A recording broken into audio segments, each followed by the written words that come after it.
These are the top killers of Americans.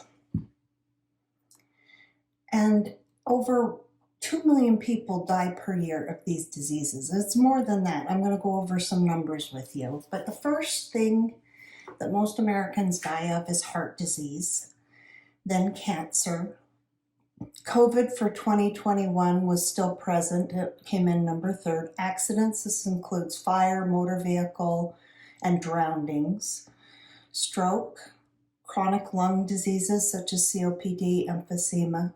That does not include the lung cancer.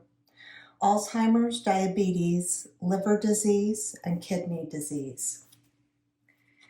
These are the number. This comes from the Center for Disease Control's FAST stats. These are the number of people who died in 2021 of these deaths. You can see the first two take 1.2 million people. And some of these are preventable. Now you can prevent heart disease, cancer, death from COVID, strokes, chronic lung diseases, Alzheimer's, and diabetes by not smoking cigarettes. So that becomes the number one health initiative for anyone who is smoking, to stop smoking to lower your risk of these diseases. For accidents, wearing a seat belt, using appropriate driving, that's going to reduce that, as well as making sure you have your CO2 detectors and your smoke detectors in your house working so that there's not fires. For heart disease and stroke, though, because the numbers account for together more than anyone and they both correlate, I have developed what I call a start-stop protocol to prevent heart disease and stroke. And this is based on the latest guidelines from the National Institutes of Health.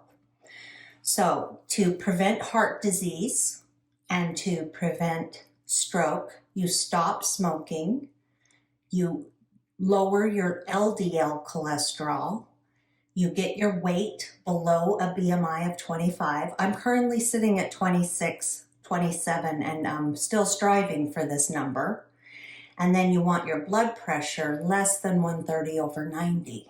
The things you want to start are knowing your risk, good nutrition with less sugar, and I'm going to upload an anti-inflammatory diet. That is the best for heart disease, is to keep the inflammation low so that then the cholesterol doesn't try to come and lay down patchwork in your veins. It's trying to protect you, and the inflammation causes scarring, and the cholesterol lays over the scarring trying to keep the blood flowing. But if it keeps laying down, you get a blockage, and then you have a heart attack. Exercising 150 minutes a week and lowering your stress.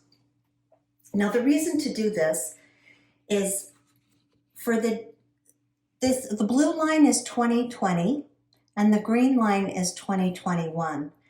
And in every case, except for Alzheimer's disease, we are getting more deaths. So heart disease, 2021 had more, cancer had more, COVID had more, unintentional injuries had more, stroke had more, chronic respiratory was less, but that was possibly related to people dying from COVID who had those diseases. And diabetes increased. Anyways, you can see this chart for yourself. So what I'd like to talk about is smoking.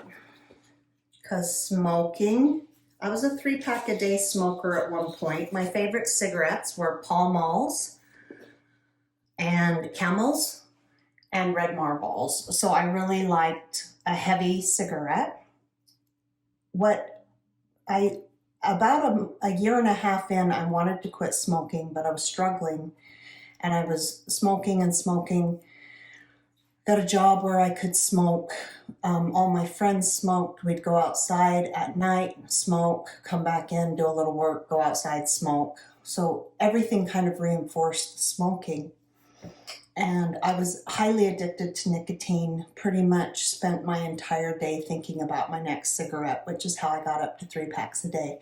The first change I made is I switched to menthols, which I hated the taste of, and I went to ultralights. And so I didn't smoke the cigarettes I enjoyed anymore, but in my 3 years of smoking, I had almost 10 years history of smoking. So you can smoke 2 cigarettes a day for your whole life, and that will still be less pack years than I amassed.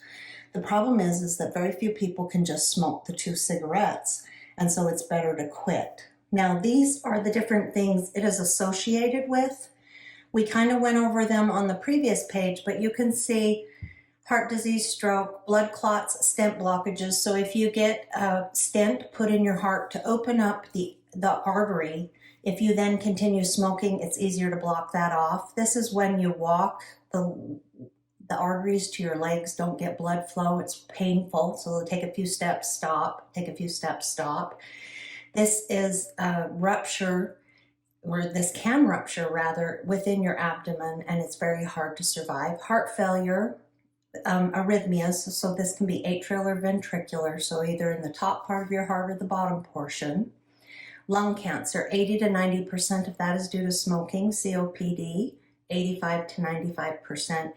These 2 diseases are on the World Health Organization's list of what they're trying to prevent the most. Asthma and secondhand smoke can cause asthma in children, so if you are a smoker, please stay away from your kids.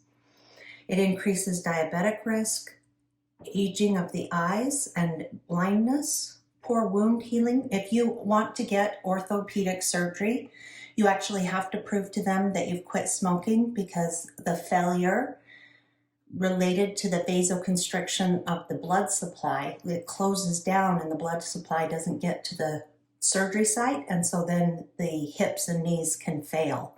So ortho won't touch people who are smoking. It can make you look older because of the vascular constriction. It causes erectile dysfunction. If you're pregnant, it can cause low birth weight, cleft palate, and premature aging. And then these are the list of the other cancers other than lung that it has been associated with.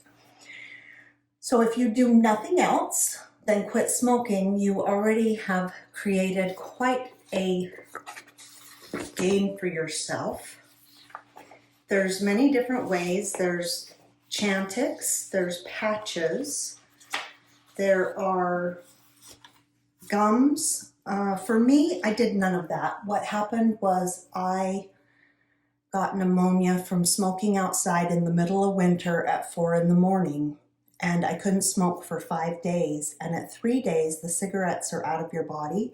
And because the cigarettes were gone, then I was able to say, okay, now if I just never touch an unlit one, like even passing an unlit cigarette to one of my friends or touch an unlit cigarette ever again, I'll never smoke. The first 6 months were the worst. At a year, I was doing better, but I would still have moments of cravings. I could get through them. And I've just kept my rule that I would never smoke again, no matter what happens. And I think because I was so addicted, it really made a difference in my desire to never touch it again, because I knew I would be right back to 3 packs a day. So if you ever do get quit, just never smoke again. Here is our anti-inflammatory diet.